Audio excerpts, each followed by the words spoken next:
What's up, everybody? Thanks again for stopping by for another edition of March 4th with Mike Bauman. I, of course, am your host, Mike Bauman.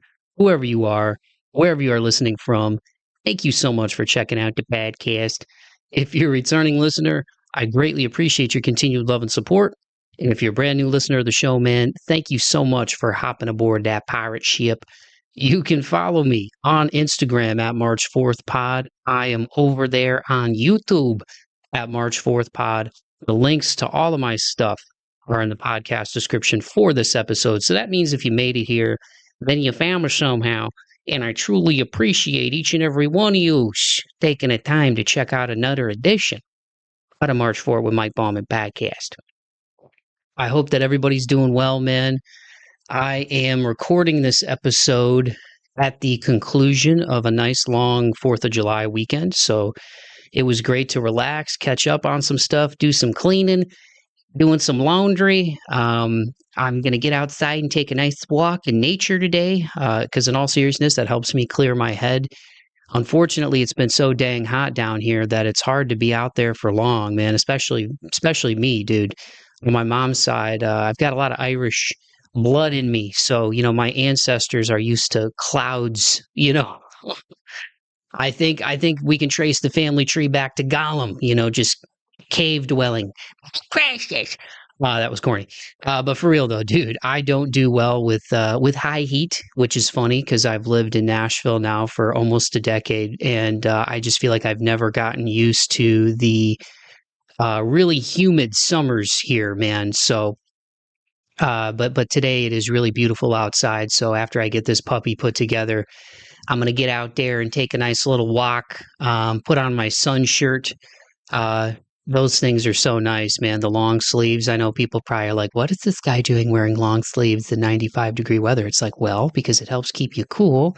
And then I don't have to slather up the sunscreen all over my arms, which have gotten burnt to a crisp before. So yeah, I hope that everybody had a chance to enjoy the weekend, whether you're in another country or you're here in the United States. I hope that you had fun. I hope that you stayed safe and didn't shoot fireworks at people after a couple of pops. I still remember when I was in first grade. After a few pops, my father and my uncles and some of their friends, we lived on a cul-de-sac. And I had this toy race car that my grandma had gotten me. And they loaded that thing with bottle rockets and fireworks and lit it and decided to see how far down our street it would make it. So that was probably 4th of July of 1995. And at first I was kind of bummed. I'm like, dude, that's like a race car. But it was just, it was a little cheap, like plastic. It wasn't like they loaded up my Batmobile with fireworks and traumatized me because Batman's the man. I love Batman. And I did have a Batmobile. I had the version from Batman Forever, which people kind of crap on now. But I love that one. Jim Carrey, Tommy Lee Jones. It was fun. Val Kilmer. It was a fun one. But yeah, so I hope that everybody had a safe and fun 4th of July, man. And, it's crazy halfway through the year. So hopefully you're chasing your dreams and marching forth, going after your goals and persevering, man. That's what this show is all about. And I'm excited because I've got a short week coming up. I'm heading back home, getting a chance to see some family and friends. One of my best friends, Matt, is getting married. So shout out, Matt.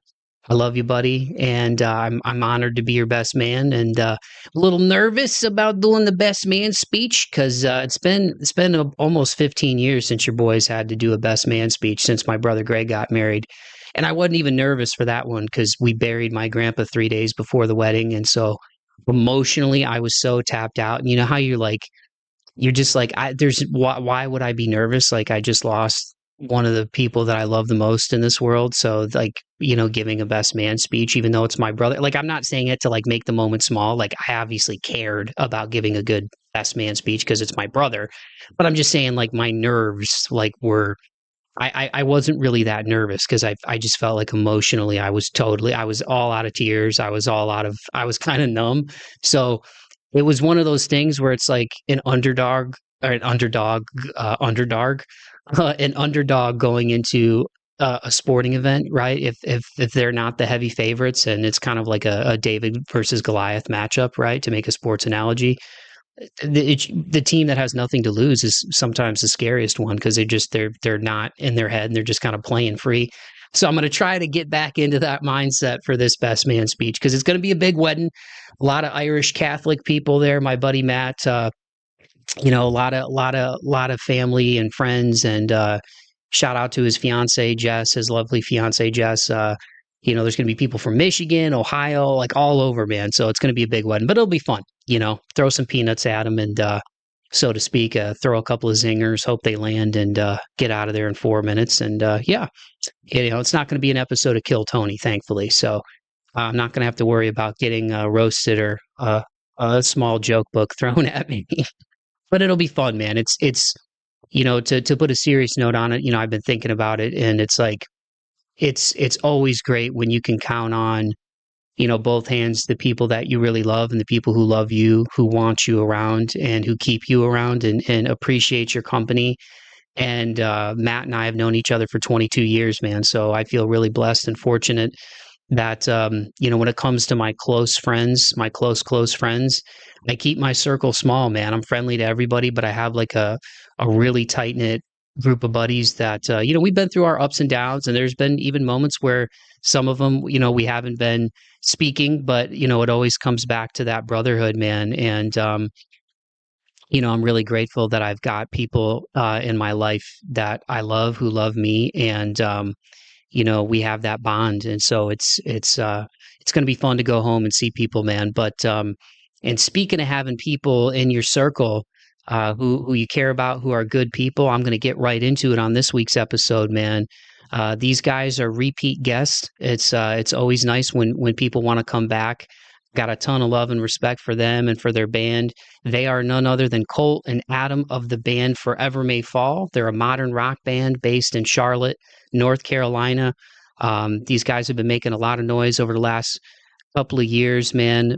Their single Aftermath, I have Spotify, that is now approaching 350,000 streams on Spotify. So pretty awesome for a band that's really DIY and doing a lot of things themselves, man. Earlier this year in March, they had their tour, the Unlucky Tour, with their friends in McKinley. And that went from March 14th through March 17th. They did some shows in North Carolina. They also got up to New Jersey, Pennsylvania. They had another show back in May with Icon for Hire in South Carolina. They had a hometown show in Charlotte at the end of April. These guys have really been putting in the work and defining their sound and really redefining their sound over the last few years. Like a lot of bands going through the ups and downs of COVID and, really kind of getting their house in order, so to speak. But they've put in a lot of work to their live performances, to their recordings, to their music videos. Their friends of the band Major Moment, who is also awesome and making a lot of noise right now. Shout out to them. And, Colt and Adam, aka Crabby, they're just really good dudes, man. And we had a great conversation about mental health and about men's mental health. We recorded this at the beginning of June. So June in here in the States is Pride Month, but it's also Men's Mental Health Awareness Month. So, we talked a lot about that. And just kind of what they've been working on and what they've got coming up in 2024. And it was a great conversation, man. Like it's and I'm not saying to toot my own horn, but again, I just feel really lucky and really blessed that I'm able to connect with really good people out here. And they had some really kind words for me. And it was great to just get them back on and hear about the tour, hear about what they've got coming up for 2024 and the new music they're working on. So without further ado, I'm going to shut my big yapper and give you guys my conversation with Colt and Adam of Forever May Fall. Here it is.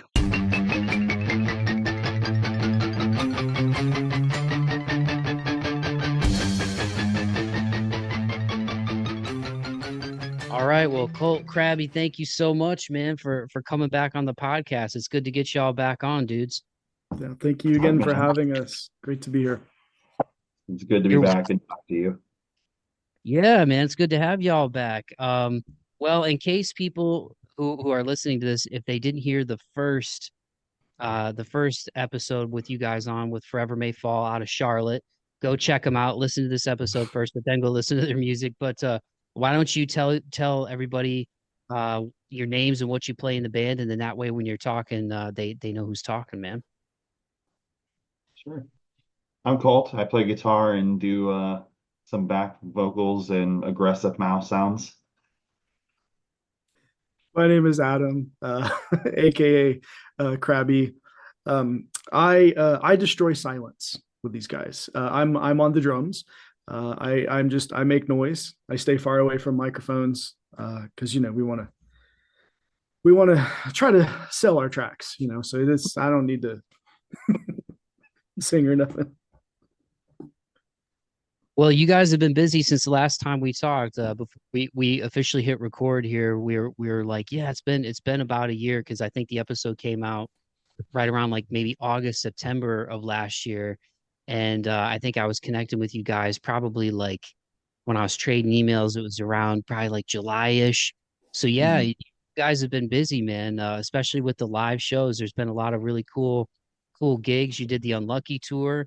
Then you guys just had a show less than a month ago as we're recording this in early June with Icon for Hire. You had a hometown gig at the end of April with Killicoy and Dove Cage, right? So how fun has it been, man? Just on the heels of releasing the singles that you guys have released over the last few years to get back and get back into live gigs. Cause I know there was a break with COVID for like almost 4 years between hitting the stage last year. So how fun has it been to get back out on the road again and play some shows for folks? You know what? It's kind of funny because when we last spoke, we had maybe done the first show at that point, maybe another one, but realistically, we only got to play like I would say like one very good show last year. We had some pretty bad technical issues on a couple of them, but we during the holidays revamped that and did a whole new setup with our live show, and it's been so cool this year. Like every show has been awesome. All the bands have been sick to play with. It's been a lot of fun, like getting back out there and playing again. Yeah, just kind of echo that from my chair in the band, especially the Unlucky tour thing. So that was a first for me personally, and not only was it just hella fun, it was quite the learning experience as well. But I think I'm happy to say that the most of the gear I took, 99% of it, held up and worked. And we really didn't have any, I mean, knock on wood for the future, I guess, but we really didn't have any emergencies or anything like that. I don't that I remember. But anyhow, yeah, I had a blast myself. It was, very little sleep, a lot and very a lot of rock and roll. But it was great. It was a great learning experience. I really hope we do it again. I hope we can do a longer one too. Um, but yeah, just really to echo Colt, it's been a lot of fun. When we did come back first after COVID, like I think we talked about our last time we were with you. We tried to come out swinging, and we have written more stuff and released more stuff since then. And the vocals that Colt mentioned, we're starting to incorporate some of that. Some of those guttural sort of growls or screams, whatever you call it. And I'll never say no to that. But yeah, it's been a lot of fun. We're very lucky with the support we've had and the traction that we've gotten, and of course all the thanks to awesome folks like you that give us the support you give us. We really appreciate it. Likewise, man. And was it am I saying it right? Is it McKinley who you guys did the Unlucky tour with? Yeah, our, our boys. Yeah, I saw you guys. So for people listening, you guys did that's a run like that to do. It was like March 14th through 17th, and you were in Gastonia and High Point, North Carolina, Teaneck, New Jersey, and Mechanicsburg, Pennsylvania. Just to build off what you were saying, Crabby, like to do what, 4 shows and 14, 15, 16, 4 shows in 4 days, essentially. Like, that's a lot, man. That's the physicality, I think, too. People don't always realize, like, when you're on stage, like, that's a workout, man. Like, how fun was it, just again, after all these years of hard work making music, the creativity and the thought that you guys put into your music videos, and the work that you put in to make the music sound good, to be able to get out in front of a live audience like that, and especially with like a band that you guys love too, man. Honestly, man, it was just for me, like that tour was just so much fun. Like we got to redo, just like I was saying, our whole sort of stage production. We had like lights, like we'd set up our own light show for the first time, and we got to do our first like proper headliner ever in Jersey, which was crazy to think that like we played all the way in Jersey for the first time, and it was like 150 to like 200 people. And that's insane for a band that's just never been there before. So to go and play the stuff and then have, knock on wood, like Crabby said, no issues, and the support, not just from like the local promoters and the bands and everything, but even like some of the bigger bands that we got to play with. Like we did that Mechanicsburg show with Power Man 5000 in September Morning. Like their crews were super nice and super welcoming to everybody, and it was just a really cool experience to go back out there and play these songs finally. Yeah, and it's, you know what, it was kind of validating for me, in my own insecure, twisted personal way. And it was it was a lot, right? It wasn't a long run per se, but yes, it was a lot in that small a time. But I personally kind of prefer that. I like to stay busy. I like to be maxed out with that. I don't like a lot of idle time. Give me just a minute to breathe or whatever. But I kind of like that. It can get a little chaotic and, a little intense sometimes, but I personally like that. But I really really liked, especially with the Almas and McKinley and everyone we were with at all the stops. With the exception of the 17th, that Sunday, the last night of the run, we all supported each other in the fact that we took turns each night at each venue having our own little headline spot. And Jersey happened to be ours. So I just thought it was, and maybe this is just me being all touchy feely and naive and sappy and everything, but I thought it was really cool, and I got all the warm and fuzzy feels and stuff, and we got to finally meet, a handful of people that we kind of talked to online. Finally got to meet some of them in person too, so it was really nice. Yeah, especially having like McKinley and the Almas for those couple shows too. That was so cool, because like I've known the guys in Gal and the Almas for a while, but we never played a show together with this band or any previous band. So it was cool to finally like share the stage with them in that respect. And then the McKinley dudes, I love those guys. They're like brothers to me to an extent, and I've gotten to help write with them and everything. And they're just cool dudes. They're so much fun to hang out with. They are, and you, if anybody hearing this that is a touring band, if you get the chance to play with, if anything, tour with anyone that we encountered on this run. But just speaking of the McKinleys, hook up with those guys. Play one night with them. You will not stop laughing. You will not stop laughing. And and it was like a lot of first for me, like I was saying, not just the tour, everything. Man, I had my first like authentic New York bagel. I had my first authentic New York slice of pizza. Yeah, I experienced Wawa. I experienced the do not pump your gas in Jersey. I experienced the pork roll. That's something Corby brought. If you remember, brought to us at Debonair. So I'm happy to say I'm very thankful. I ate well. And we all learned that driving straight from North Carolina to Jersey overnight is probably not the move. Oh. But it was still fun, so wouldn't trade it for anything. Hire a driver, kids, or something. Take a break. Yeah, those road trips hit different the older you get. I remember I'm 36 now, and I remember when I was 19 and 20, my first 2 years of college, my buddy Dave and I, we drove down to Florida because my parents had a little place down there, and I would leave at like 4:30, 5 o'clock from Toledo, which for people listening, because I know it's a little inside baseball, because you've probably heard of Toledo, but you probably maybe never been there. It's about an hour south of Detroit, right down I-75 on the Ohio-Michigan border. And Mhm. Toledo to Atlanta, if you do it straight, it's about 10 hours. And then from Atlanta to Sarasota is like another 8. And my buddy Mhm. Dave, um, he was cool with doing like the first leg, but once it started getting dark, he wanted to get a nap in, and I'm like, that's cool. I'm kind of a night owl. I can drive at night.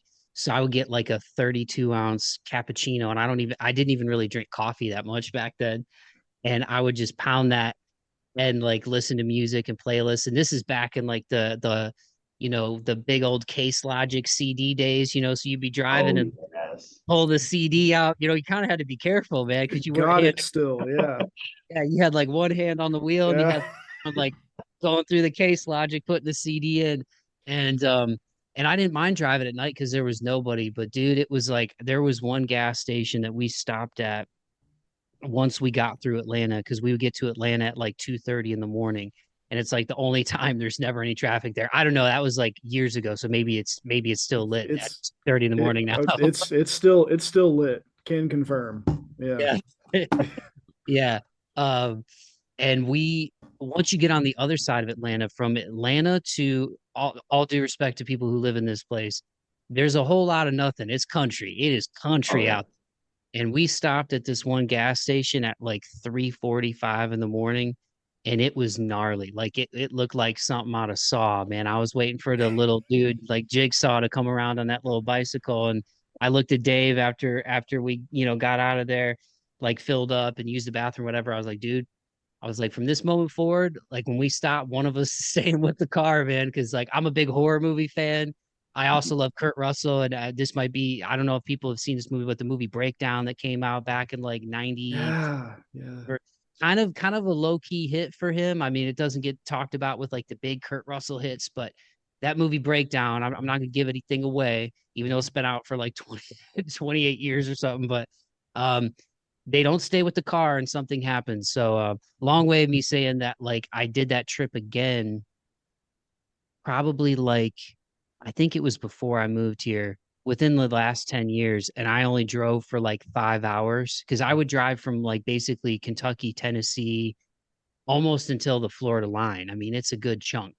It's like a good 7, 8 just straight of driving. And then Dave would like do a little bit of Florida when we got in. And I did like 5 hours, and I was starting to nod at the wheel with my stepdad and my mom. He's like, we got to switch. So I don't know that I could make a long night drive now. I feel like 8 hours is about my limit by myself. That's when you start to get a little antsy. You know what I mean? Oh yeah. If Yeah. you're by yourself, yeah, for sure. Be careful. So every year, my better half and I we drive back home because we have a pet. And it's with good traffic and good weather, taking 40 all the way, we can do it straight through in basically 17 hours. And yeah, we tag team it. Um, I do not recommend this, but I get, I load up on the white cans of the Monster, and then road snacks, and it is what it is. So Those road trips are fun though, man. And like you were saying, Colt, to play in front of 150, 200 people in a place you've never been, that's so awesome. Because talking to musicians over the years and having friends in the industry and stuff, um, I know songs are almost like your kids. They're like your babies. You work on them, you know what I mean? And like you put them out, and it's hard to like pick a favorite. But I mean, how cool is that when you go to a place and you like you said, you go up to New Jersey, you guys are based in Charlotte, there's 150, 200 people there, and people like know the words and are singing it back. Like that's got to be man, a pretty cool feeling. Dude, it's so rad. And then even like, just it was funny, like the Jersey show specifically. like even the other bands on the bill like knew the words to the songs. It was crazy. Just like it's so I don't know, man. It's very humbling and very cool to think that like anything that like your music or anything reaches anybody and like even if it's like they just heard it just like in passing, like that's still just cool to me that somebody like took even a little bit of time and thought to like focus on this just a little bit, you know what I mean? Like that's just cool. And then that show specifically too, we even had like friends that we hadn't seen in a long time and like people that are friends in the industry and stuff and just like just to hear from people that we respect too, that was like a good show and like everything else, like it sounded good and everything. It's so cool. Yeah. Ditto, man. In fact, every time the frame from Wayne's World goes through my head where they're both on their knees saying we're not worthy, we're not worthy. That's where I'm at, because I'm not. But yeah, Colt's absolutely right. It is incredibly humbling and incredibly flattering, and I do not always know how to take it.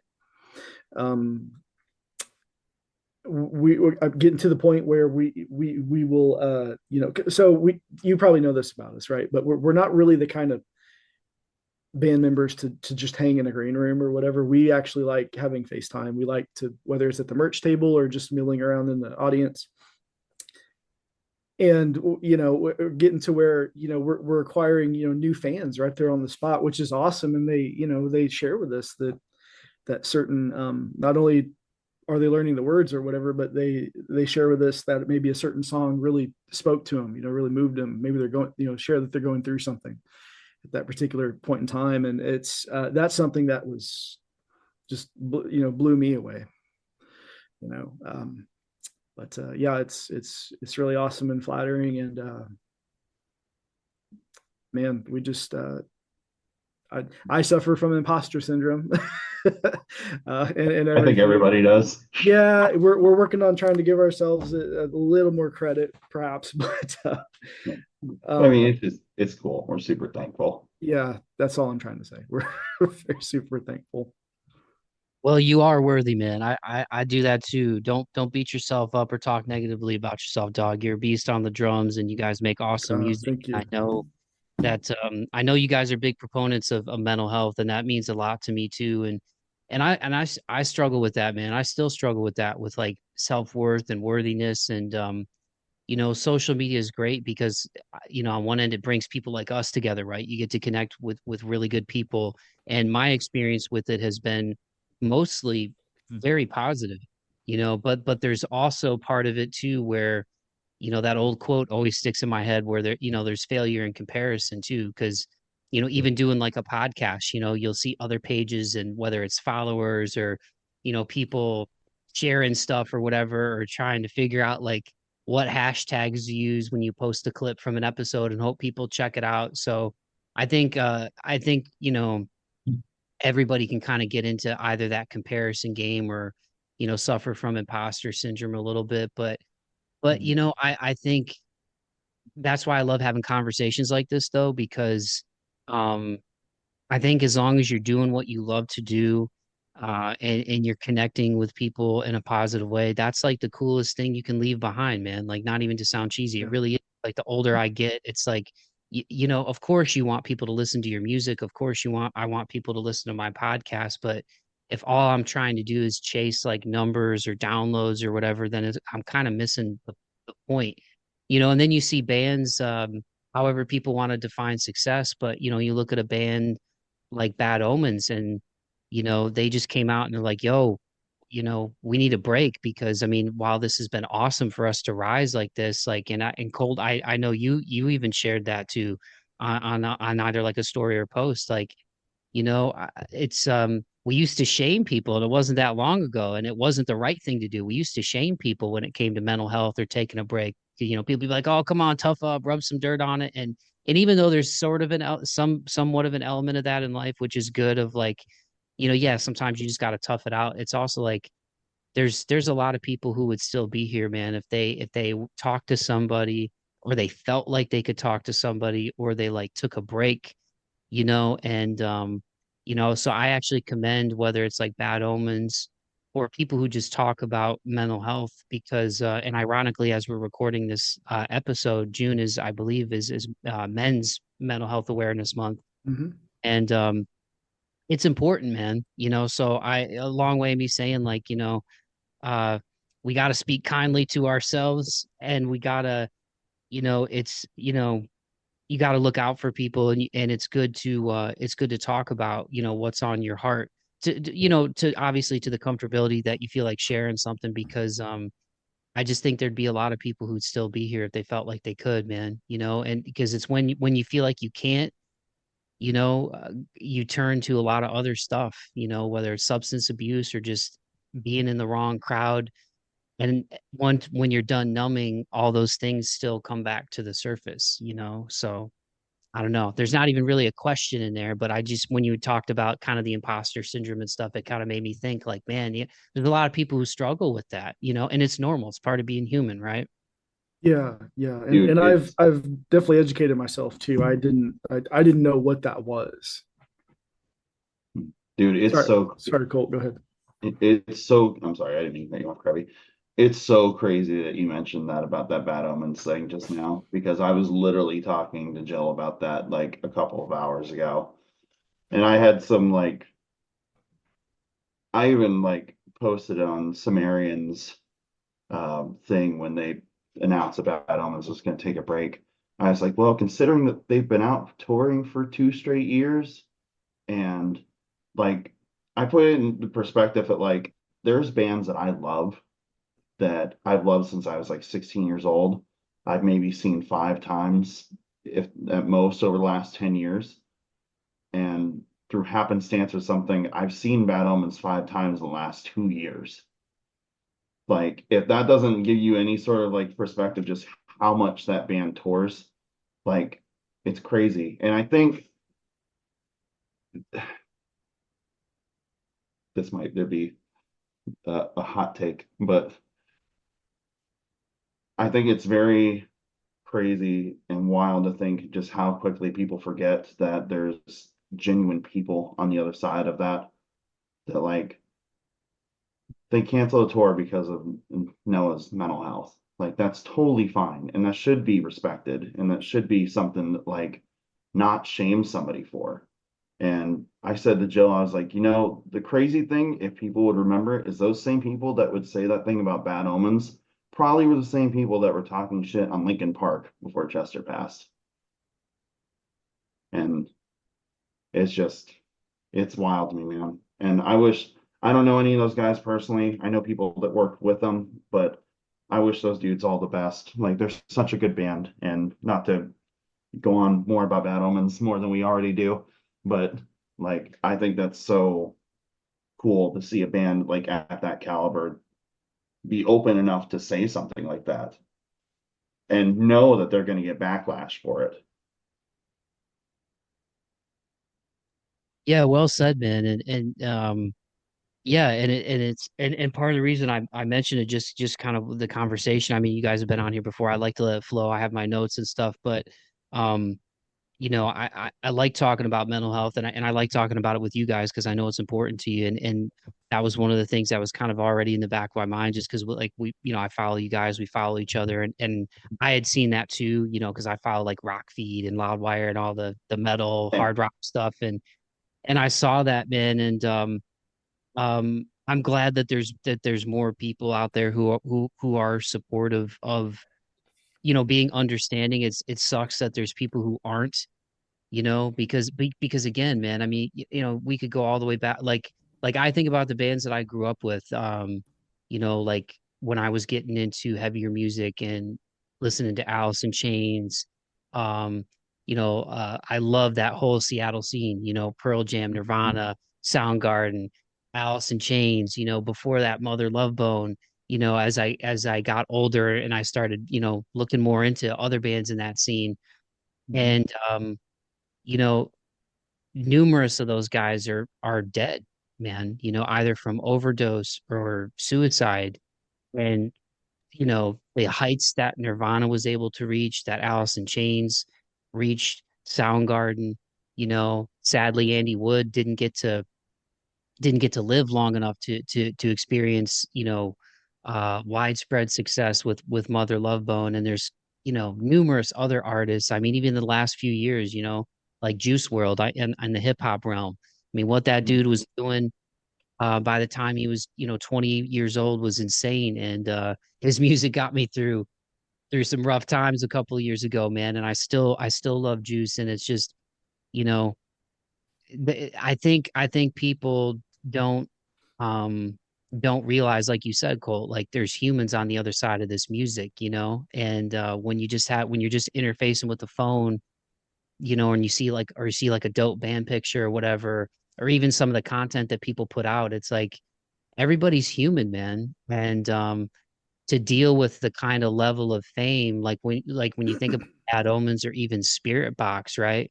Like Spiritbox blew up during the pandemic. I'm sure they've gone through like, going from being a band coming out of like I think like Pacific Northwest, Canada, I think Canada, Mhm. Pacific Northwest, kind of up in that area, and then all of a sudden they're like one of the biggest bands in heavy music. I mean, we're human, and it takes Yeah, a lot of energy, as you guys know, to get up on the stage. So yeah, kudos to Bad Omens and people who take mental health breaks, man, because burnout is a real thing, man. It's a real thing.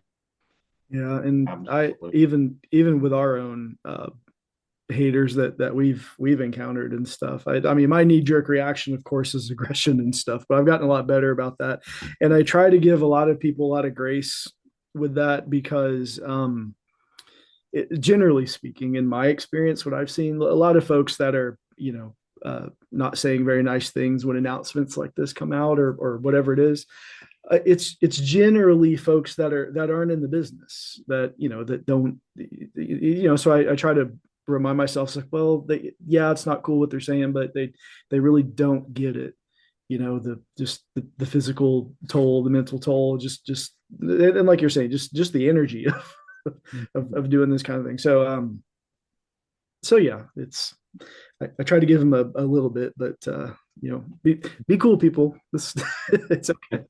If I could leave one thing in this entire podcast, it would be like it takes so much energy to write just a hateful comment. Like I can't think of a time ever that I've put like anything like that hateful on any band that I loves, like posts or anything like that. So like before you hit send, if you're somebody out there that does that sort of thing, really think about, like, not to be preachy or anything, but like really think about like what you're saying and what effect that could have on somebody. Yeah, Yeah, those 100%, 100%. those words, man, they can stick with you. Hmm.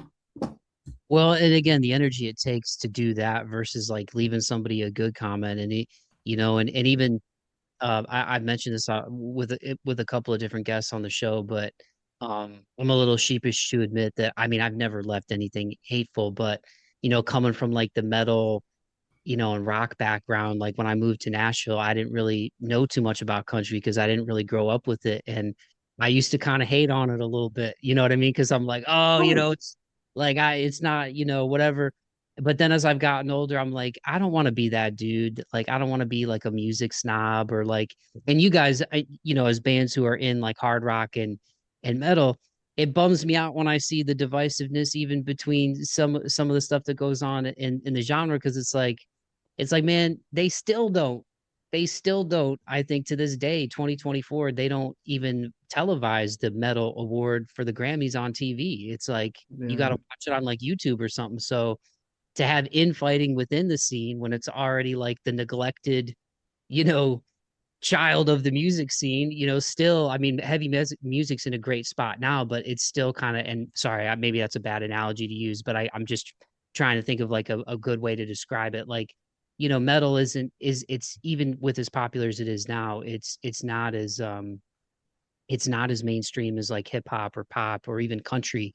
You know what I mean? So it bums me out when I see like infighting in the scene between bands. Like, who, I don't care if you're metalcore or deathcore or death metal or whatever you bill yourself, or new metal, like just like support each other, man. And it's cool to go to shows, and I've been to shows where there's bands from different genres, you know what I mean? Because that's how you expose yourself to a completely new crowd.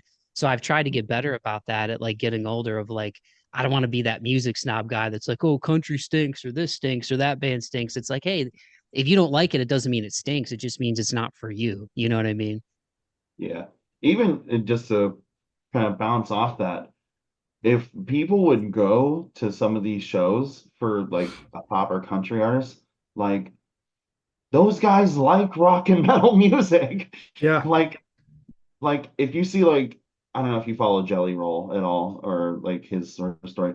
Everybody in his band is from like a scene band that was in like Warped Tour days. You know what I mean? Like they were playing like stuff like that. Or like I went and saw Post Malone last year with my brothers, and they had like a full like rock band like on stage, like guys who could like shred, and it was so sick. Like those guys love like this sort of stuff. So like Yeah. if they're embracing it, then there's zero reason why anybody shouldn't just, if you don't like it, you don't like it. That's fine. You don't have to go around saying you hate it. Just say it's not for me. In my Texas career, in my band back there, which was just straight metal, like real Pantera-esque stuff.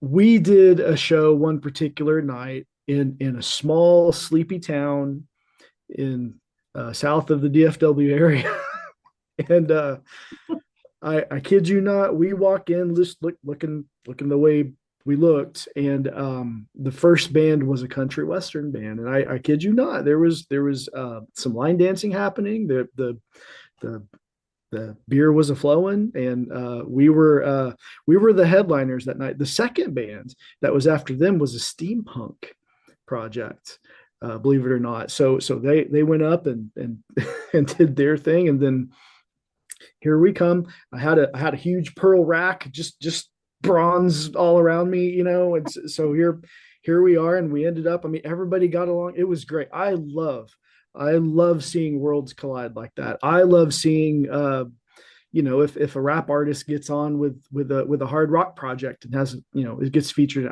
I personally, I like seeing that stuff. As far as Forever May Fall and everything, I think the closest right now we could maybe get to that is like maybe covering a song or two that's maybe way out of a left field genre, at least compared to what we do. I'm all for it. If we can agree to on a song or two, I love seeing that kind of thing. But anyway, to your point, I'm sorry. Yes, they and let me tell you, by the way, those folks that seem to be there, at least that particular night for the country band and stuff, those guys not only were some of the friendliest, they were by far the rowdiest group of dudes. So anyway, yes, they like it a lot. Hey man, from living here in Nashville, I mean, granted, we're a big tourist destination, but yeah, country people can party, man. Like, ironically, this weekend is a CMA Fest, so downtown is gonna be rocking. But yeah, Oof. I've opened my ear to it. Like, the older I get, I listen to a lot of different stuff, man. Like, I got into like post rock and like shoegazy stuff when I was in my mid 20s. Um, and when I moved here, I was like, all right, let me open my ear to country, because I don't want to be that guy, you know. And I heard that Chris Stapleton, and I've mentioned this a few times, but I listened to that Traveler album, because that came out the year that I moved here in 2015. And I've seen that dude go from playing the Ryman, where they like added another show or two because he sold out the first one, to now everybody knows who he is, and he, was at the Super Bowl, and he's selling out Mhm. arenas. And now it's like I'm frustrated because I want to go to the show in August here, and the cheapest ticket I can find on the aftermarket is like $125, and I'm like, damn, because he's gotten so big. But when you hear like the soul and like authenticity in his voice, one of my favorite records that's come out within the last year is actually by a guy by the name of Steven Wilson Jr. and he kind of bills himself as Death Cab for Country, and the album is called Son of Dad. If you guys aren't familiar with him, shameless plug, that album is amazing. There's moments on it that'll make you tear up. There's moments on it that'll have you like stomping your foot. Like that dude's awesome. And his story, if you read about his story, like it's pretty awesome. And it's like a tribute record to his dad. And I actually discovered him with an Instagram reel. He has a song 1994, and he intros it with like a Nirvana riff on this like acoustic version that he did on YouTube. And I like the nostalgia waves just like came over me, even though I was a little guy in 94, I was like 6 years old, but I remember the 90s. I remember all that music, and that song just like hit me in my bones, man. And it's a long way of me saying like, yeah, when you open your ear to other stuff, that even if it's stuff that you didn't grow up with or stuff that you wouldn't normally listen to, it just from an inspiration standpoint, from a creativity standpoint, like I love finding new music, man. I love it. Have you ever heard of a band called Bill Murray? Yes, dude, it's so funny you mentioned that. Shout out my coworker Logan. He loves those guys, and they're actually coming to Nashville. And one thing that I love about them, and then sorry, I don't want to stop on it. I'll let you talk because I feel like I've been ranting too much. But I love that they have fun too. Like they're like the music is so good, but they also kind of have like fun tongue in cheek type of moments and stuff. And like, yeah, those guys are great, man. Dude, I was jamming a bunch of their stuff today, and they have this shameless plug, this record. I think it's called American Motorsports coming out. It's like country songwriting, but with like written by the dude that was in Attack Attack. It's so good. It's like country with breakdowns. It's it's awesome. But yeah, love Bill Murray. So as soon as you said that, it made me think of that. Yeah, and in terms of like, again, like playing awesome shows and different bands, like again, I think it's really cool that you guys have gotten to do a lot of cool live shows this year. And I got to give you guys your flowers too, man, because again, from the shows that you've played, I saw back in February too, you guys were the artist spotlight on 97.7 QLZ. Um and then Colt, I saw you did a post, dude, and I know we're a little over a year, I think, since year plus since Aftermath, and Who You Are, I think was the single that you guys had dropped when I had you guys on. That was the latest one. But I have Spotify. Aftermath is over 335,000 streams alone on Spotify. That's awesome. And I saw you did a post that music you've been a part of, it's right around almost 5 million streams. Like that's so sick, man. Like, and again, not to get like caught up in the numbers and stuff, but I do think it's cool. Like we all got to pat ourselves on the back and take the time to smell the roses, man. So I'll give y'all your flowers because it's been really cool to see, the hard work paying off for you guys and to see it translating with people. So congrats, man. I mean, what's it been like to see the success of songs like Aftermath and Undertow and who you are, and just to see the streams pile up over time, especially in the sea of music that's at people's fingertips now.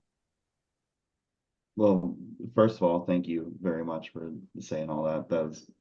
That's really cool that you like really went back and looked at that. That's wow. But no, it's been really cool. It was definitely, at least for me, like super nerve-wracking at first when we were first coming out because like the band had already been around for a little bit before I had joined, and then I had been around like the scene for a little bit prior to that. And then like just getting with these songs, like we had Aftermath and Undertow first, like recorded, and it was just super nerve-wracking to be like, all right, like we're redoing everything ground up, like hope you guys like it. Because I mean, those songs have definitely like changed meaning a bit for me, at least over the last couple of years since we've been playing it. We've listened to them a bunch and everything, and just where it relates to my life now. But I don't know, man. It's super cool to think that like like I was saying earlier, like anybody takes the time at all to check out anything we do, like whether it's like our music or even just reading one of our posts or anything, like not that you need any sort of validation and that sort of thing, but it's just cool to see that like, anybody like cares at all about what we're doing. And especially for songs like Who You Are too, that mean a lot to like me and Jill specifically, that were about pretty personal stuff for both of us.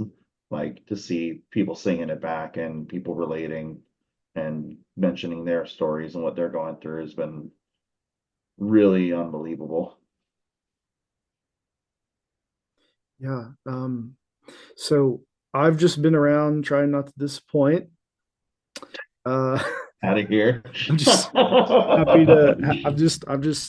No, I am incredibly lucky and grateful to still be a part of this project and everything. It was nerve wracking. Not only were we doing everything like Colt mentioned, we were, we started working with producers. We were using brand new technology and equipment like in house, and everything. And I was an old dog trying to learn new tricks now, and nervous was an understatement. I don't know what the word is, but this was just part of just what I would just generally call some growing pains, and just educating myself on things, and be like, it's okay. We're not using a studio, and it's different, but everybody's still involved in the writing process, and it's okay. You can you can do things differently. It's fine.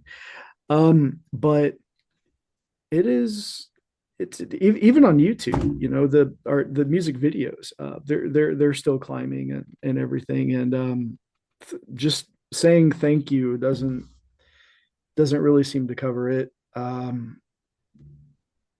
It's surreal, man. It's surreal. And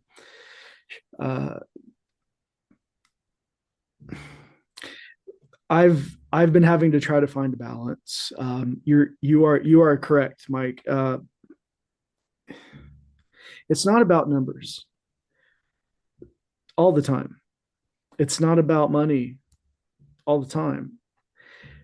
And the reason I say it that way is because Forever May Falls is an LLC. I mean, we're a registered tax liable business, and it's been easy to really get overwhelmed and down in the weeds and just wrapped around the axle, and any other analogy you can think of with on the business side of all that stuff.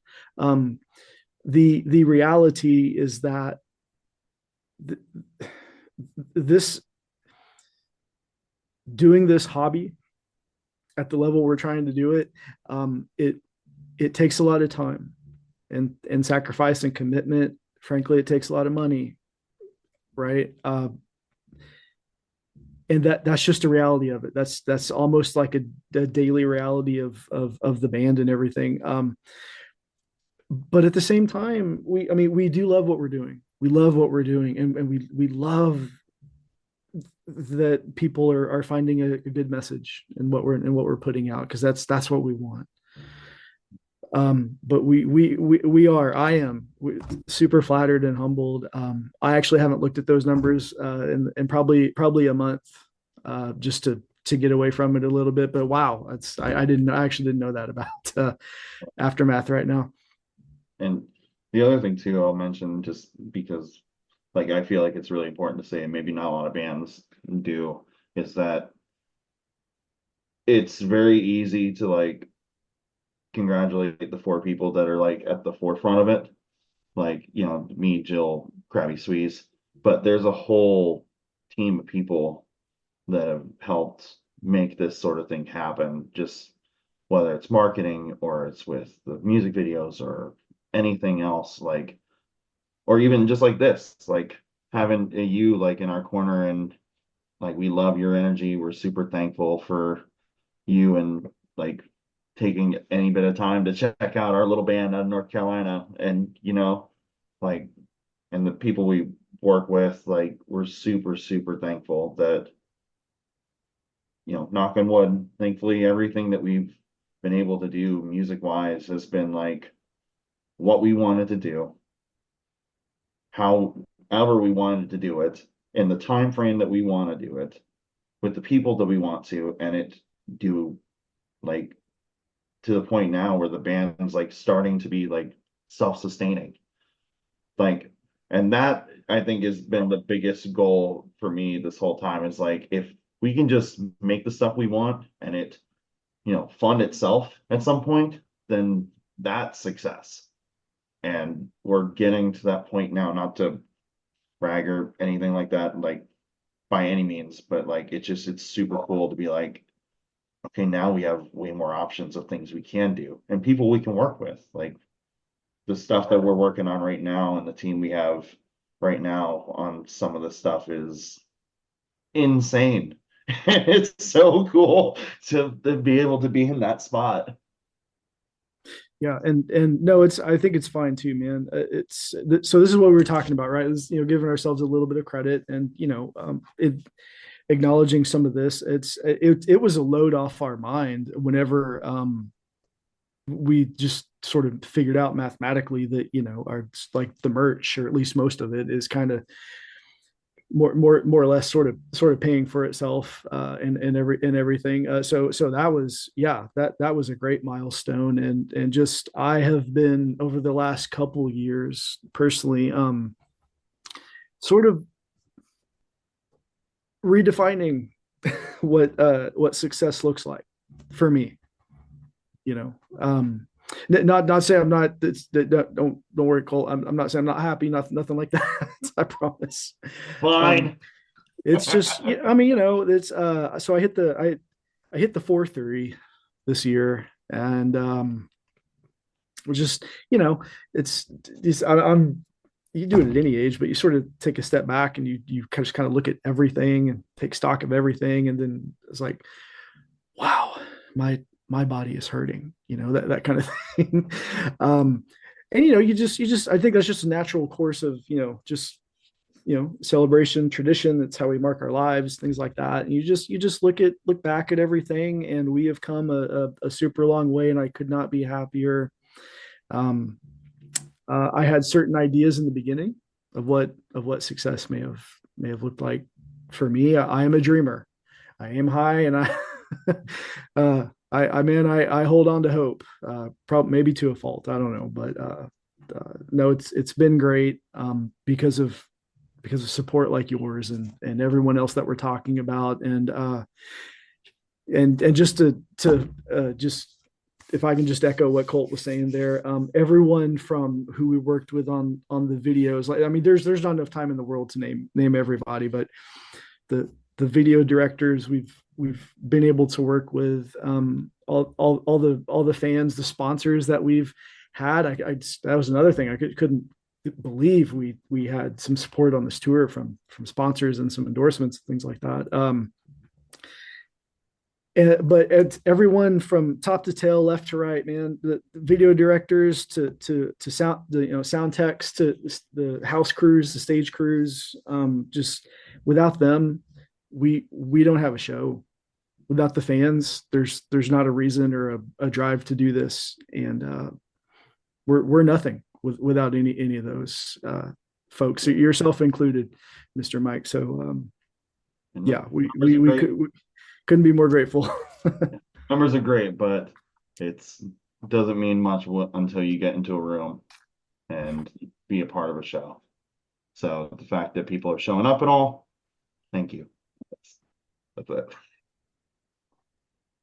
Live music is so awesome, man, and thank you guys for the kind words, man. Too, I appreciate it, man.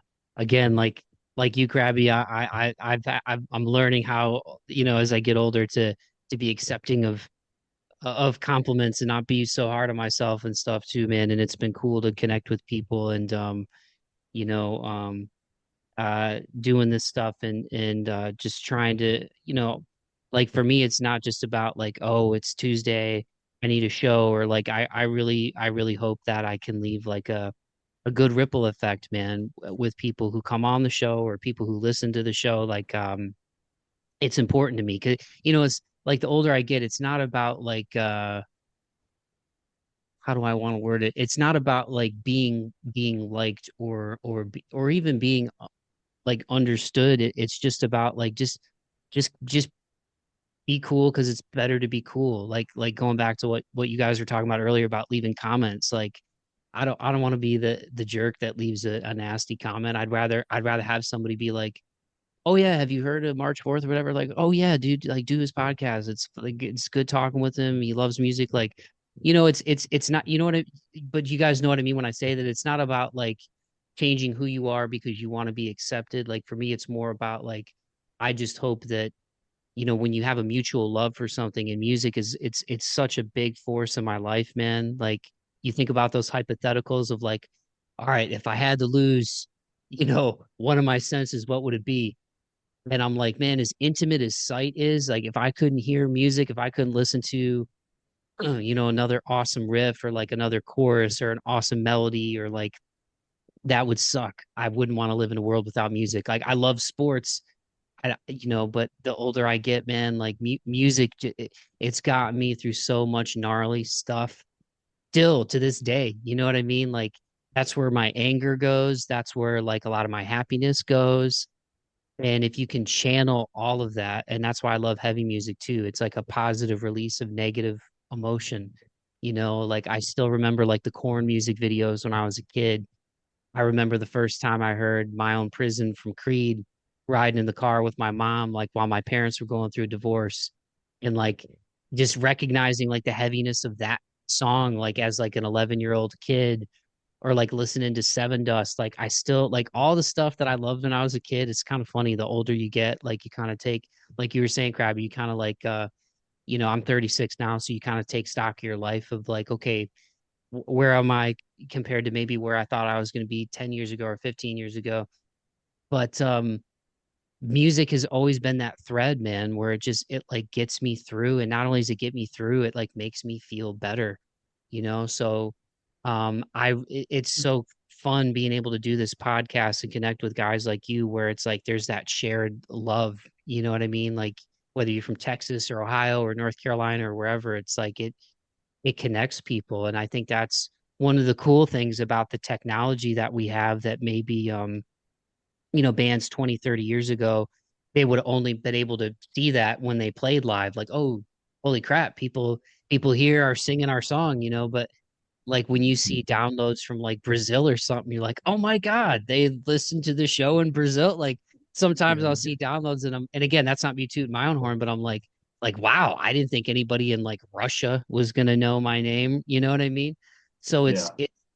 it's a long way of me saying you know, the more you can kind of step into gratitude, like the older I get, the more I realize that, like, because I worry so much and anxiety is just, it's not something that I wear as a scarlet letter or it's not something I wear as a badge of honor. It's just kind of part of stuff that I've dealt with and kind of runs in my family a little bit. But the older I get, I'm like, I feel like through therapy and everything and some of the experiences I've had, and I've had a great life and I've got a great support system, but you kind of learn how to manage it. But music is always the thing that I go back to, man, because it just helps me, So I think that's cool to see you guys, when you get stories from people of like, oh, that song got me through. It's like when you're making it, you probably have no idea. You're just like, oh man, this drum fill sounds sweet, or like, oh, this riff sounds awesome. Or, hey, these lyrics sound great in this chorus. And then you meet somebody and like, holy crap, like I need some tissues right now because I didn't realize it Yeah, like that. yeah, and what you just described, and thank you by the way again for those kind of words, but what you just described about how you felt about music, that right there is, it just shows music is so powerful. It's a universal language, but it is incredibly powerful. And yes, we love what we're doing, but I think Colt would agree with me that is one big reason why we take this seriously.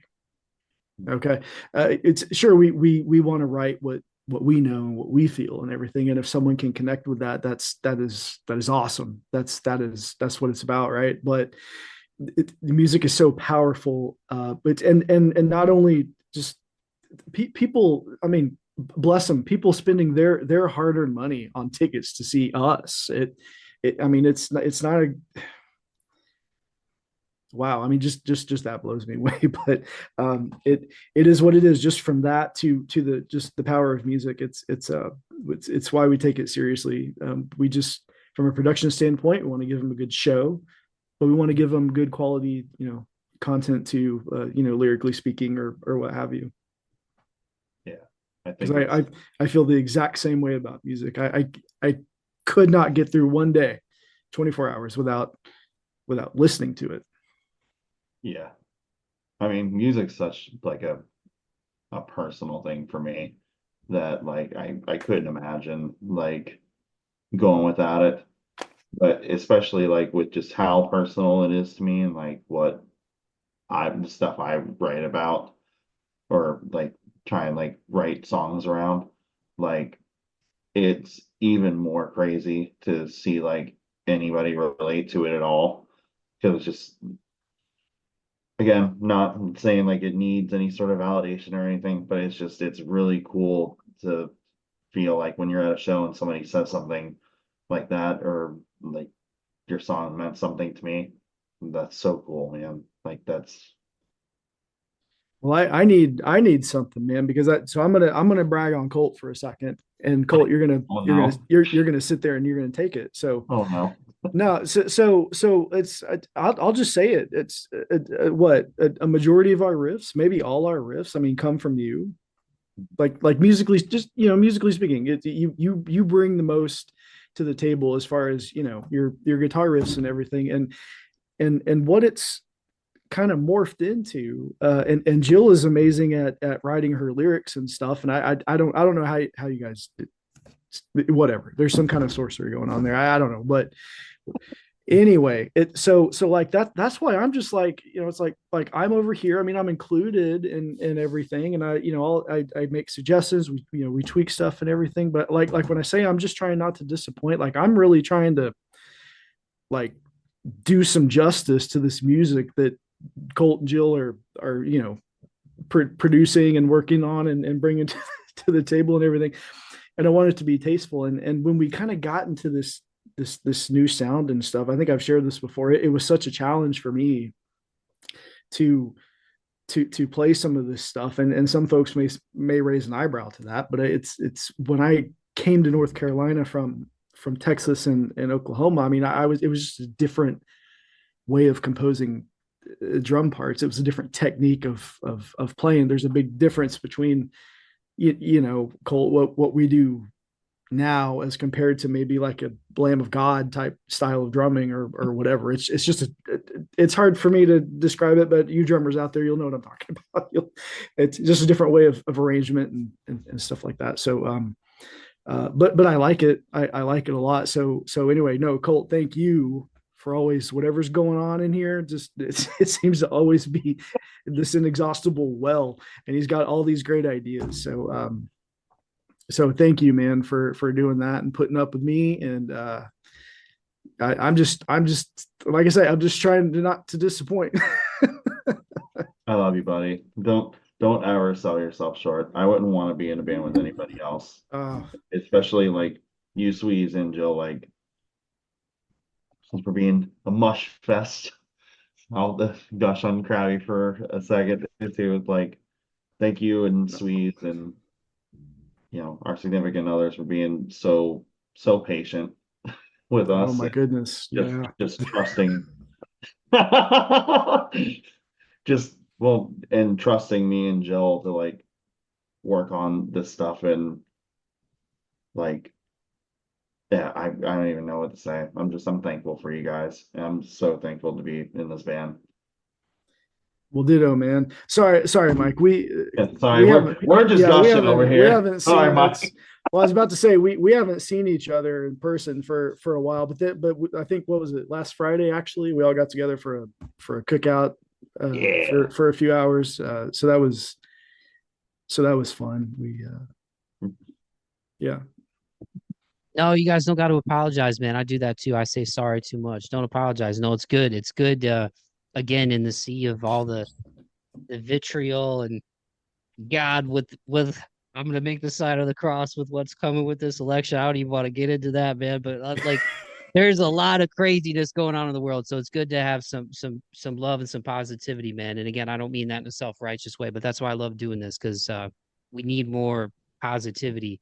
Well, again, I don't want to chew y'all's ear off too much more. It's been great talking with you guys. Just a couple more things to before we wrap it up. And thanks again so much for your time, dudes. It's always great talking to you. Yeah, of And course. back anytime, and again, even outside of this, hit me up anytime you want to shoot the breeze about anything. But I know you guys have been working on new music, and obviously I don't want to, let the cat out the bag or, you know, unleash anything on here that would be detrimental to you guys being able to unveil it to the world. But having said that, what can you say about what is in the works? We'll be about halfway through 24 when this comes out. This will be hitting people's ears as they're listening to this probably around like towards the end of July. So can you tell me and the people about what you guys have in the works? And again, I'm not trying to scoop anything, I'm not trying to get you guys to spill anything that you can't let out yet, but just maybe give a little appetizer of what's to come in 2024 with Forever May Fall. So I'll go ahead real quick. So we have 2 songs that are going to come out this year, and they are wild. And that's really all I'll say about those. They're fun, and I hope people dig them. But we're doing those 2 probably towards the end of the year, probably towards like September, October-ish, if I had to guess. And then past that, we're actually in the talks right now a little bit about potentially making our first little like EP as this lineup. So, and we have 2 pretty strong song demo things for that we're already working. We have a producer locked in, and we've got a concept in mind and everything, and it's going good, man. It's gonna be a lot of new stuff probably soon, and then we're working on a bunch of other little stuff too. Like we're getting a little bit better at this home recording thing, so we might throw out some covers here and there, might do some more stuff as far as that, just to kind of fill the gaps. We're taking the time right now to write more because Jill is preparing for her wedding in September, so taking the time to just chill, no shows for a bit, and just write and reconnect on a personal level. Yeah, for sure. And not gonna lie, again, we love the FaceTime. We love this sort of thing, man. But I'm not gonna lie, I'm kind of enjoying this little break, just for the sake of just our own physical well-beings and mental well-beings. But yeah, everything Colt said, and everything. Hope y'all like trippy polyrhythms, because now I might be, because I forgot about that. I might be regretting a little bit what I was just telling Colt. So maybe pump the brakes, Colt. Oh, Tripping me up, man. No, I'm kidding. It's a lot of fun. It's good. It's what do the kids say? It slaps. Is that what they say? It slaps. We're gonna take over the world. Is what it comes down to. But, these new songs are sick. That we think sick. Yes. Hopefully you guys will too. And I will, once we get closer to release, I'll send them to you so you can check it out before. And I want to know your thoughts. Yeah, I'd be interested in that too. But yeah, and even a little bit further beyond that, man, next year, we're hoping to maybe even start dipping our toes in the like a festival circuit. Maybe get a taste of that. We'll see. Might try and come out your way too. That'd be, yeah. Yeah, you guys got to keep me posted if you get to Nashville, and I got to get to Charlotte too, man. I got a couple of cousins. Shout out Shannon and Lynn's. I love you guys, man, that live there. So it's not too far of a drive, and actually, the plane flight's pretty short too. I think you're up and down in like less than an hour. So I might need to take a Charlotte trip in the near future, man. We'd love to have you, then and everything, but I mean, don't worry. It's not like it's missing a ton of stuff. And all I mean is, our strategy is sort of to get out, like regionally and things like that. We love playing home, right? We love playing Charlotte. We love it. And so yeah, keep an eye on our calendar and stuff for all that kind of stuff. But of course, we'd love to have you. But yeah, I personally, I'd love to get out your way. I'd love to play Nashville. If the festival thing, does work out, if we can arrange it, I mean, I would love to get back out to my home state personally, maybe play Rocklahoma or something like that. That'd be fun to be able to say that. I'm putting it into existence now. We'll be in Nashville in 25. Maybe not this year, but we will definitely be out that way next year. Nashville 2025. That's our campaign right there. That's us. Nashville 25. We're speaking it into existence, and it's going to happen. All for you, Mike. FMF Bauman, Nashville 25. There it is. I'm excited for it. Well, dudes, let me know. Yeah, let me know. That'd be cool because there's some cool venues that I could share with you guys too as it gets closer to fruition, man. Not that I have like all these connects in Nashville. I'm kind of a hermit. I need to put myself out there a little bit more. I've slowly started to in 2024. I've gotten out of my fortress of solitude in the Nashville area here and tried to ingratiate myself and come out of my shell a little bit more. Well, dudes, this has been awesome. Before we officially wrap it up, I'll hit you with some quick hitters real quick. We can geek out about music. Off the dome, what are three of your favorite album covers in terms of artwork? Because I've been getting into collecting vinyl recently. I don't even have a record player yet, but I want to wait till I get a bigger place and I don't drive my neighbors on each side and below me crazy listening to my loud music. But I'm a big fan of like sick album artwork. So as you guys, as the audiophiles that you are, what are three off the dome that stand out to you? Oh man. Ooh, man. See, it's funny because I would have three different answers for like the actual artwork and then vinyl. Because I collect too, and so there's different variants and all that, there's all those different covers. Man, off the dome, three that kind of hit with me are A Day to Remember Is What Separates Me From You, the guy in the hourglass or whatever it was. Let's go with Avenged Sevenfold, City of Evil. That's always been one that's hit with me. That was the first CD I ever bought, so that one. And then oh man,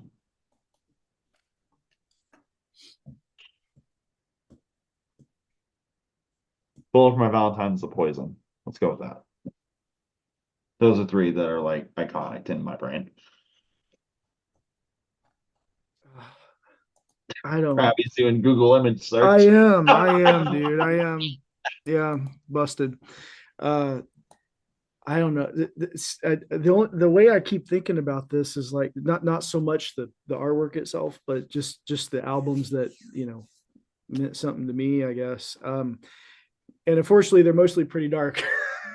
So, well, tell you what. Let me throw out there Megadeth, the Euthanasia album cover. I say that one because that had just happened to be the album and the bands that really got me into the heavier sort of stuff and secular stuff as well.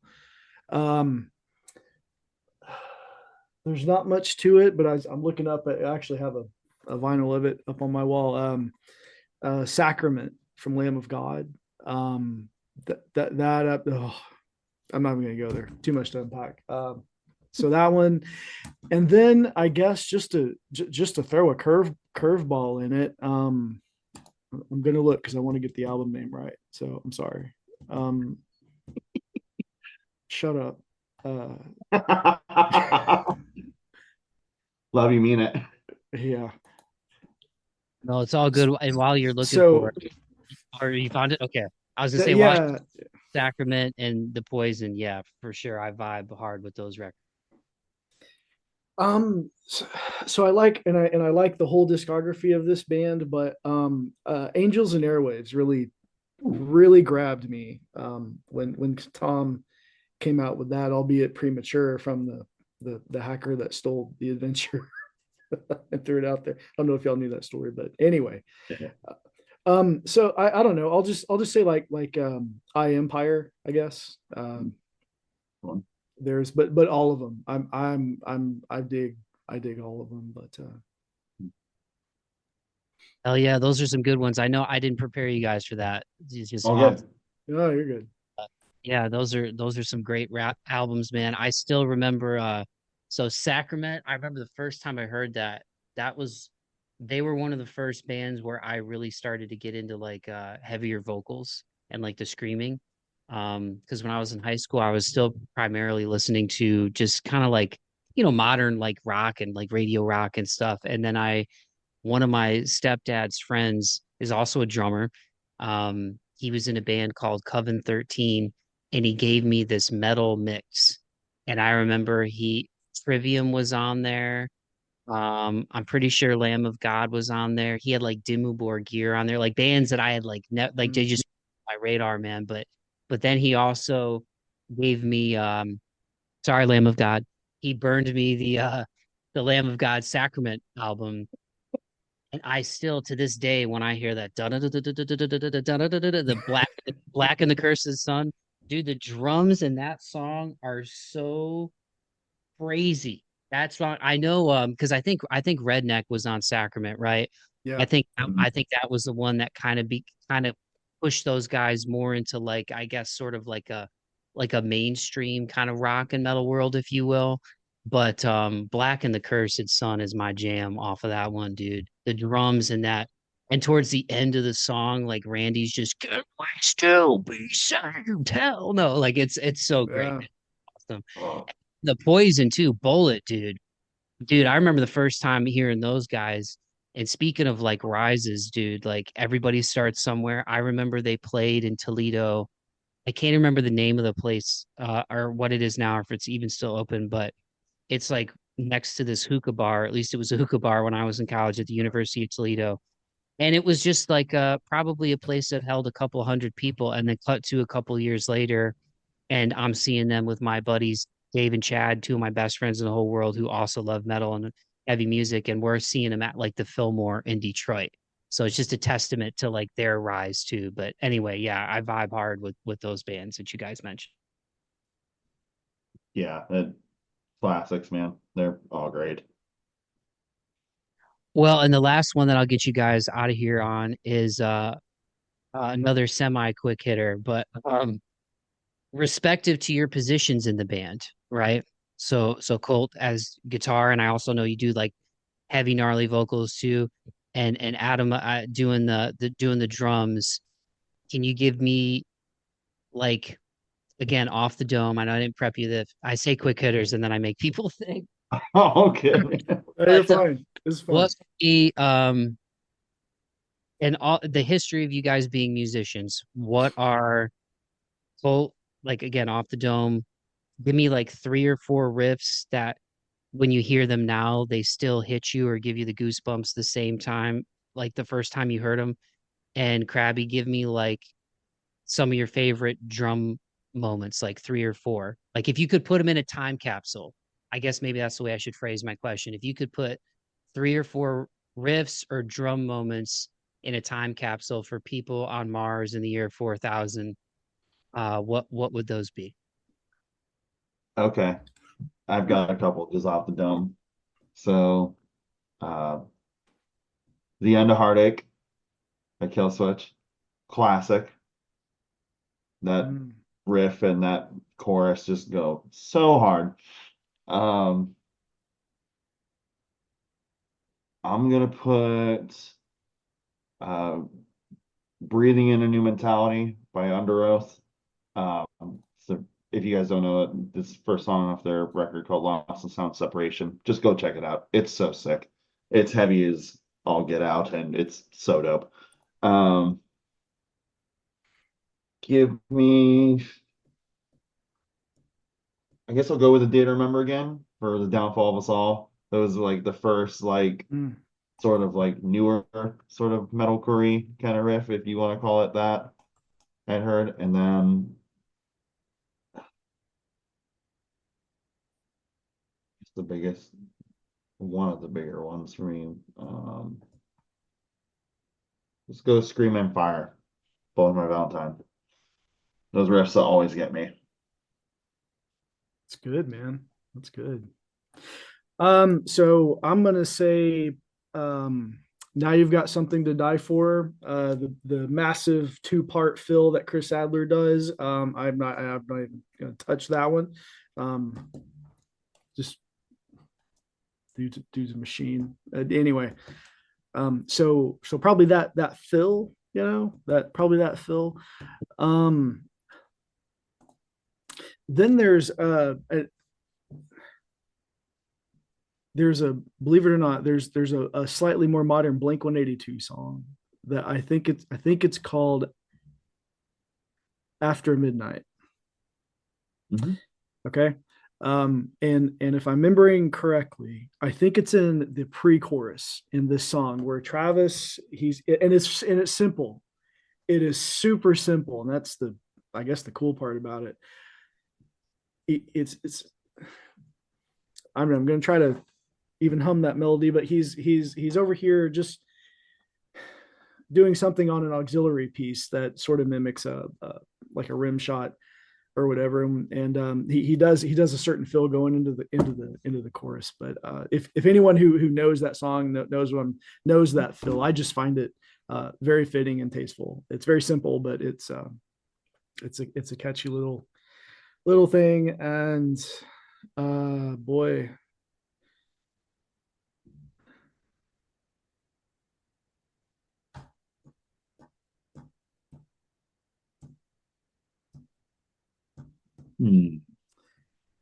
Oh, I think I got it, and it's another one, and it's a breakdown. It's like the first thing you learn on drum sets too. It's Tell me you like metalcore without telling me with like metalcore. well, it's not though. It's not as, and I knew you were expecting that too. But is it Decapitated? Who is it? It's a super hard. No, you know what? No, hang on. Sorry, no. I'm gonna go with Suicide Silence. Rest in peace, Mitch Schlucker, but you only live once. So sick. I'm sorry, I cannot pick out a certain little composition of that. I just got to say the whole song. I love what they're doing. I enjoy the shock value of that video. I'm a music video junkie. I keep going back to videos. I apologize, but it's I appreciate the in your face just sort of shock value of that video. Probably aged real controversially these days, but probably the drum part in that song. That's a fun, hard hitting song. Hell yeah, dudes. Well, this has been so much fun. I kept you guys like 30 minutes later than what I had this slated for. And I see it's starting to get dark over there. So I just want to say thank you. I hope I didn't chew your ear off too much. Crabby, Colt, you guys are gentlemen and scholars and awesome musicians and good men. And I mean that. And again, it's good to connect with good people out here. So I'll put the links in the podcast description. But one more time for the people, let them know where they can find you. forevermakefall.com is probably the quickest way. It's got our Facebook, Instagram, TikTok, whatever Twitter is now. Everything is on there. You can find, if you want to listen to us on YouTube, Spotify, we're on all that stuff. Just look Forever May Fall. Like, it's pretty easy to find. And I think it's Forever May Fall just across all the platforms. So it should be generally pretty easy. So Mike, can I it's if I may, just real quick, I'm just curious, the first question you asked us about album artwork, may I ask you your top 3? Yes, absolutely. Thank you. I would say, I mean, one of them I have it hanging on my wall, and I wish I kind of went through this. I love the art so much that I had to get it and I had to put it on my wall. And it would have been cool to like get somebody to do it. But so there was a one-off record from a band called Monstro. And actually I'm trying to think who it was. Is it Troy Sanders? I gotta Google it because I don't want to get, and I love Mastodon too. I'm pretty sure it's Troy Sanders who plays bass for them. His brother was in this band, and it was guys from a couple of different bands. And the record came out in 2011, and it's to me, it's like one of the unsung albums. Yeah, Troy, it was Troy. It's Troy Sanders. I don't know why I doubted myself. I do that too much. See, I'm still doing it. We'll get better at it, you guys. But yeah, Troy Sanders' brother was in this band, and actually, I one of the regrets I have of a show of not going to, they did a run with Hell Yeah, and it was King, Hell Yeah, and Monstro. And they played like right down the street from me. And it was one of those things where it's like, and I go to shows by myself. Like I'm like, if nobody wants to go, I'm gonna go because I'm gonna be there with other people. It's gonna be a spiritual experience. And that's one I regret not going to. Um, yeah, rest in peace, Vinnie Paul, man. I didn't get a chance to see him while he was still here. But if you guys check out that Monstro record, I think you'll dig it. It's like psychedelic rock meets like alternative. I think they named all the songs after like Greek gods. Um, it is it's an awesome record. Um, Cool. but the artwork is really cool. I want to say their guitarist did the artwork. I'm not for certain on that, but it's like it's all of them kind of like in a field and there's like an eagle and all these flowers and stuff. It's sick. So check out that Monstro record. I'll even DM you guys the song Olympia. Like if people want to like crawl into like my psyche, maybe they don't want to. But that song is like a vibe for me. I can't explain it, but you know how certain songs you just like, this is me, this is like my vibe. The Yeah. song Olympia from Monstro is so me and my vibe. It's beautiful. I genuinely think you guys will love it. It's a great Mhm. record, but the artwork is sick. Um, Off the Dome, I would say so. Yeah, Monstro, and also because the album means so much to me, it like helped get me through my freshman year of high school. The Untouchables record from Korn, um, Mhm. that album artwork with like all the kids on the cover, kind of like the outcast looking kids. Like I just that record. Also for anybody listening, my favorite Korn deep cut of all time is Blame. I don't think they play it live too much. Um, but the way that record sounds, and I think Jonathan Davis has talked about it too, like, at the time it was kind of like whatever studio or whatever system they were using, it was like one of the first of its kind. And sonically, like if you go back and listen to that album, it's pretty sick. But Blame is Here to Stay is is probably my one of my favorite riffs ever. It's definitely my favorite Korn song. But Blame is freaking crazy. It's like one of my favorite vocal moments from Jonathan Davis too. They're one of my favorite bands ever. So that would be those two, and then the third one. This is where it gets tough, right? And now I relate because I was asking you guys, in terms of like album art being sick. I would probably say because it's the first vinyl I ever bought. I would say it would be "Crack the Sky" from Mastodon. Um, Mm. You that can't go one. wrong with any of their artwork. Yeah, that was the first vinyl I bought um from Culture Clash Records in Toledo, Ohio, where I'm from. Rest in peace, Pat. Um, he was a super cool guy, loved music, was in the biz for a long time, was super local, and he unfortunately passed away, I think like a year after I moved to Nashville, and I actually did a podcast with him in the record shop. Um, they're at a different location now in Toledo, but shout out Culture Clash Records in Toledo, Ohio. He sold me my first record, so I feel like I got to put that one in there. But that artwork is so sick too. You guys would have loved Pat. He was, I mean, super. Like you could tell him what you like, and he'll be like, have you heard of this? Check this out. You'll like this. Like that experience where you Right go into on. a record store and you can just talk to somebody who knows music, and they're Yeah. like, what you like, man. And then they give you something like you haven't or you'd be like, this is freaking amazing. But so those would be the three.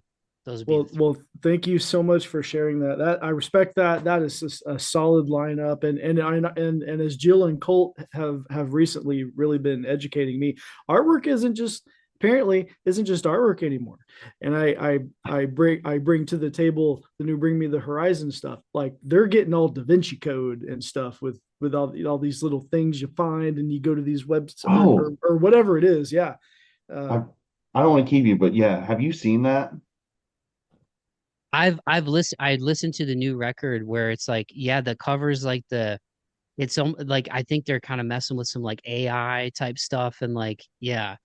Sorry, go ahead. Dude, this was crazy. I think it was an article, I want to say by Loudwire, where if you put the last song on the record into a spectrogram, it will reveal a QR code that you can scan with your phone that will take you to a website where apparently, this is from what I understand of it, I could be totally wrong, where they're apparently going to be like putting songs that didn't make the record on this website. I'm like, that's crazy. Yeah, and as well as the location of the Ark of the Covenant and all everything ever lost in history. Not to copy them, but we've got some ideas too how we might roll out the next song incorporating something like that. So, but no, yeah. That's really fun though. I remember when the most hardcore thing I remember was when the CD era was, you know, the cover art was like holograms and textured stuff. You know, I thought that was cool. Now it's just it's nuts. It's a quest. Well, yeah. Dudes, again, I can't thank you enough. I've kept you for like over an hour and a half, man, and I don't want to hijack the rest of your night, but a big fan of what you're doing. I can't wait to hear the new stuff. It's been awesome talking with you guys. And I'm proud of what you guys are doing, man.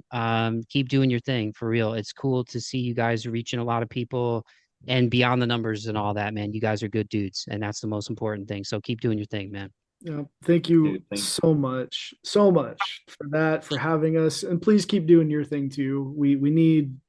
Everybody needs, you know, dudes like yourself. But thank you for, you know, just in our case, for your support, having us again, and yeah, please give yourself credit. You deserve it, and you know, you get those listens in, you know, where that was in Russia and over in, you know, wherever, man. Just keep track of it, and it's okay. It really is, you know, it's okay to keep track of that stuff and to just do your own analytics and understand how you're doing, and yeah, and we can tell that you love what you do, and it shows, and your stuff is quality, and we appreciate you so much, and yeah, we hope to blow everybody away later.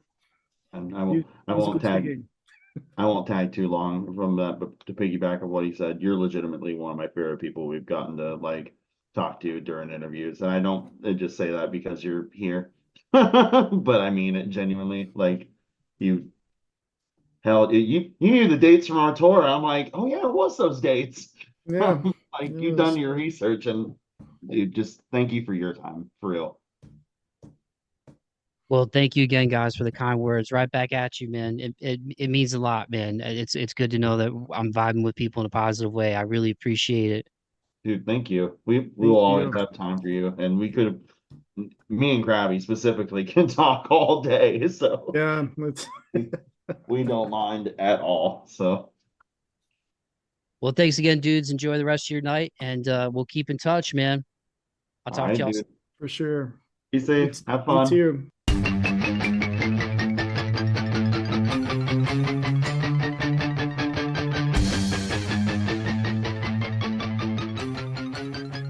Alrighty, dighty, there you have it. That was my conversation with Colt and Adam of Forever May Fall. Make sure you go follow these guys on Instagram at Forever May Fall. The links to all of their stuff will be in the podcast description for this episode. So just scroll down to the bottom of that podcast description, hit those links, and you know what to do. Go run up the streams, go check out their music videos.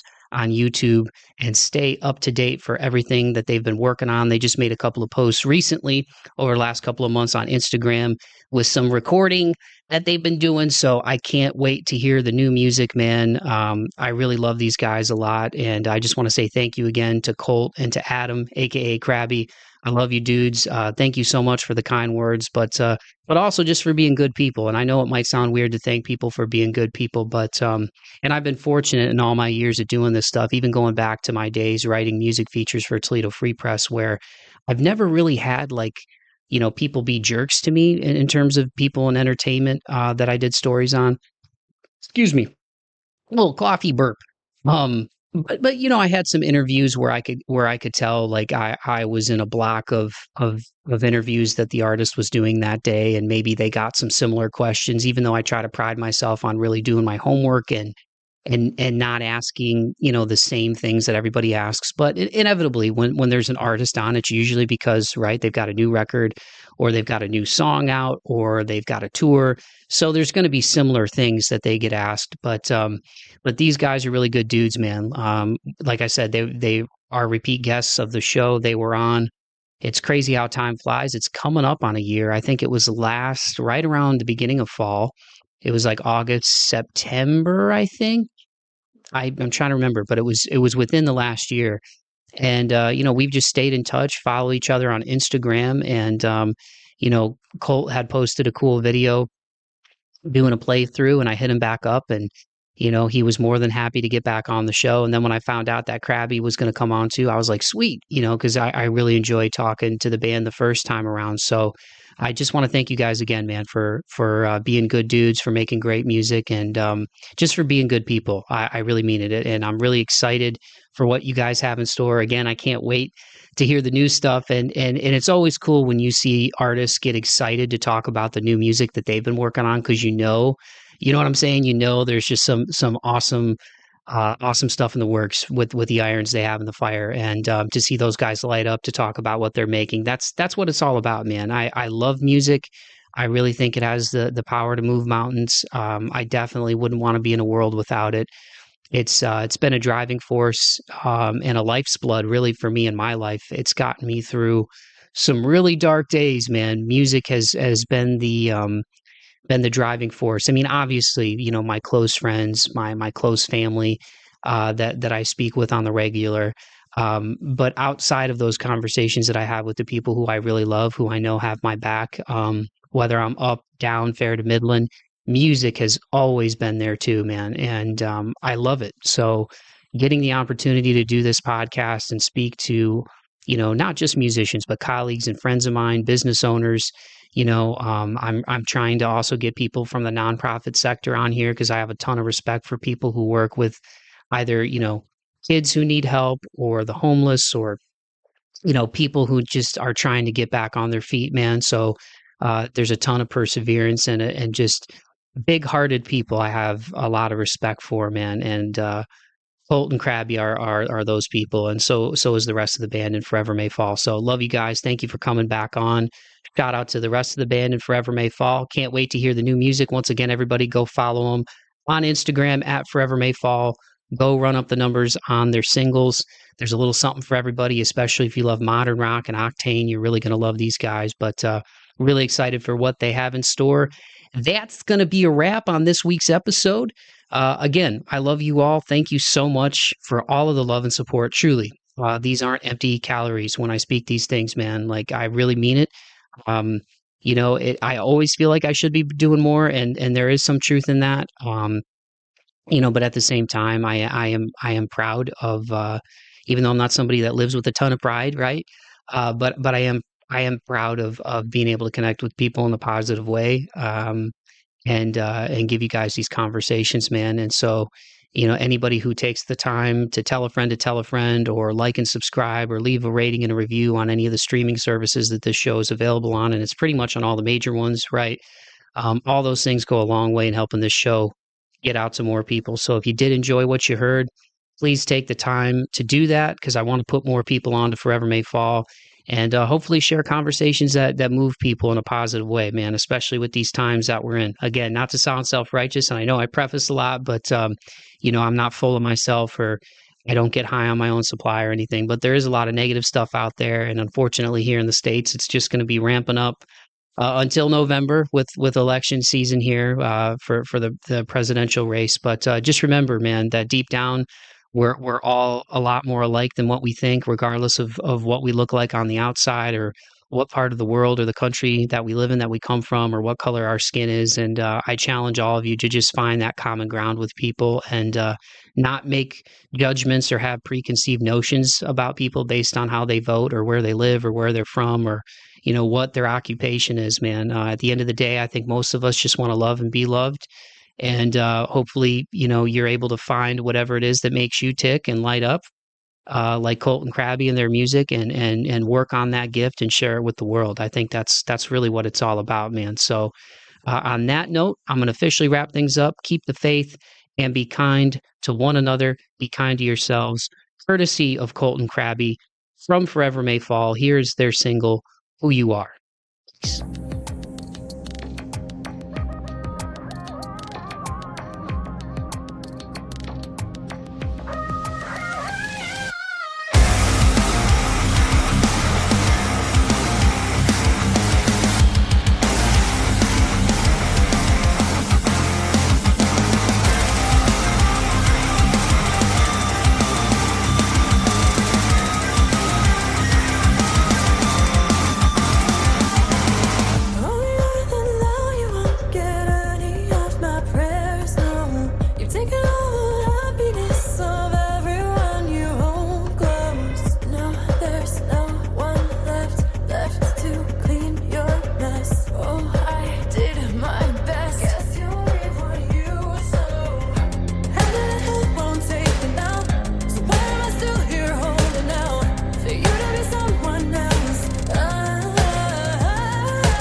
No!